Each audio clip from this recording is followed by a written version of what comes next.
అందరికీ నమస్కారం. Welcome back to our channel Anas rangoli and creations. మనం ఇప్పుడు మోపిదేవి సుబ్రహ్మణ్యేశ్వర స్వామి టెంపుల్ గురించి తెలుసుకుందామండి. మేము వెళ్ళాము, మీకు కూడా చూపిస్తున్నాను.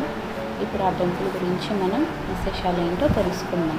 6 ముఖాలతో కూడిన స్వామిగా నిత్యం భక్తుల చేత పూజలు అందుకున్న సుబ్రహ్మణ్యేశ్వరుణ్ణి నాగదోషం ఉన్నవాళ్ళు, వివాహం కాని వాళ్ళు, సంతానం లేని వాళ్ళు ఎక్కువగా పూజిస్తారు. అలాంటి సుబ్రహ్మణ్యేశ్వర స్వామి దేవాలయాలు మన దక్షిణ భారతదేశంలో అనేకంగా ఉన్నాయి. ప్రముఖ పుణ్యక్షేత్రాల సరసన నిలబడే పుణ్యక్షేత్రం విరాజిల్లుతుంది కృష్ణా జిల్లాలోని మోపిదేవి కుమారక్షేత్రం. స్కాంద పురాణంలో సహ్యాద్రి ఖండంలో కృష్ణానది తీరం అందువలసిన ఈ క్షేత్ర విశేషాలు మనం ఇప్పుడు తెలుసుకుందాం. వింధ్య పర్వతం అహంకారంతో విజృంభించి ఆకాశంలోకి చొచ్చుకొని పోయి సూర్యగమనాన్ని సైతం నిరోధించసాగింది. ప్రకృతి స్తంభించింది. గ్రహ సంచారాలు నిలిచిపోయాయి. ఈ మహోపద్రవాన్ని నివారించగలిగేది అగస్త్య మహర్షి మాత్రమేనని భావించిన బ్రహ్మాది దేవతలు అగస్త్య మహర్షికి ఈ విషయం విన్నవించారు. దీంతో యోగ దృష్టితో సమస్తం తెలుసుకున్న మహర్షి తాను ఎప్పుడు కాశీని విడిచి వెళుతూ తిరిగి కాశీకి రావటానికి వీలుండదు అని తెలుసుకున్నారు. అయినా సరే లోకశ్రేయస్సును దృష్టిలో ఉంచుకొని అగస్త్య మహర్షి వింధ్య పర్వతం యొక్క గర్వం అణచడానికి కాశీని విడిచిపెట్టవలసి వచ్చింది. అగస్త్యముని లోపాముద్రతో కలిసి దక్షిణాపదానికి బయలుదేరాడు. దారిలోనున్న వింధ్య పర్వతం మహర్షి రాకను గమనించి సాష్టాంగపడి నమస్కరించింది. తాను మరలా వచ్చే వరకు అలాగే ఉండమని శాసించి కాశీ విశాలాక్షి విశ్వనాథులను మనసులో నిలుపుకొని దక్షిణాపదం వైపు బయలుదేరాడు అగస్త్యుడు. పవిత్ర గోదావరి ప్రాంతాన్ని పావనం చేసి కృష్ణా తీరంలోకి అడుగుపెట్టారు ఆ పుణ్య దంపతులు. వ్యాఘ్రస్య పూర్వ దిగ్భాగే కుమారక్షేత్రముత్తమం సుబ్రహ్మణ్యేన సత్యత్ర ముక్తి ఫలప్రదం అనే మాట అప్రయత్నంగా మహర్షి గలం నుండి వెలువడింది. ఆ ప్రదేశం అంతా పుట్టలతో నిండి ఉంది. లోపాముద్రాదేవి శిష్య బృందము ఆయనను అనుసరించారు. ఒక పుట్ట నుండి దివ్య తేజస్సును గమనించి ఇదే సుబ్రహ్మణ్య క్షేత్రమని, ఇది ముక్తి ఫలప్రదమని శిష్యులకు వివరించాడు. కుమారస్వామికి సుబ్రహ్మణ్యేశ్వర స్వామి అని పేరు ఉందని మాండవ్యుడనే శిష్యుని అడిగిన సందేహాన్ని నివృత్తి చేశాడు.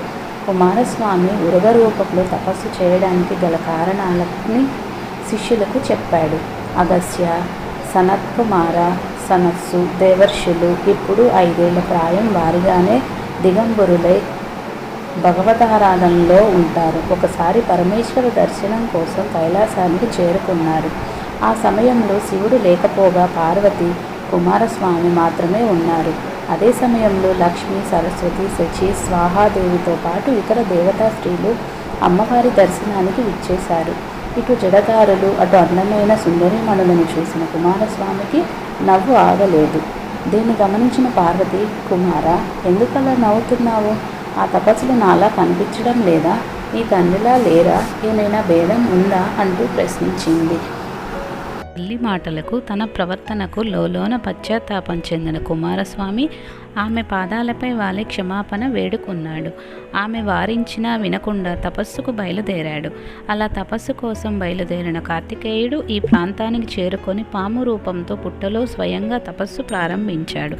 ఆ ప్రాంతమే ఇది అని అగస్త్యుడు శిష్యులకు చెప్పి దివ్య తేజస్సు వెలువడే పుట్టపై శివలింగాన్ని ప్రతిష్ఠించాడు. కాలక్రమంలో ఆ ప్రదేశానికి సమీపంలో వీరారపు పర్వతాలు అనే కుమ్మరి ఉండేవాడు. అతడు గొప్ప శివభక్తుడు. దేవసేనాధిపతి అతడికి కలలో కనిపించి తాను ఉన్న ప్రదేశం గురించి తెలిపి ఆలయాన్ని నిర్మించి అందులో ప్రతిష్ఠించమని కోరాడు. అలా ఆయన దేవాలయాన్ని నిర్మించాడు. మట్టితో శివుడికి ఇష్టమైన వాటిని తయారు చేసి ఆలయంలో భద్రపరిచేవాడు. ఈ పుణ్యక్షేత్రాన్ని మోహినీపురంతో పిలిచేవారు. కాలక్రమేణా మోపిదేవిగా స్థిరపడింది.